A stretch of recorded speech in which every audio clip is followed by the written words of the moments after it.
sin. Sin is destructive, it is deceptive. Sin offers temporal pleasure. Temporal pleasure. Temporal pleasure. Moses would have been the next king of Egypt, but refused. Because you need for the season. You read Hebrew chapter 11, verse 25. You need for the season. You don't be when the king of Egypt can rule the world in his hand for the highest 20 years and end of the year.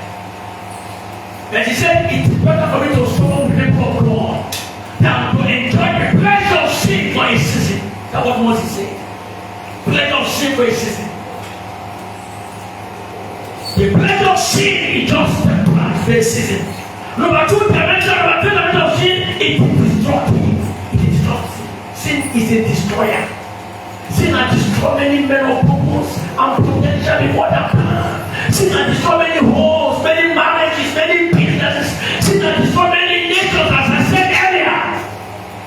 America is like the Sodom and Gomorrah of our time, where men are wedding men. Men are getting married to men, women to women, pastors are wedding them.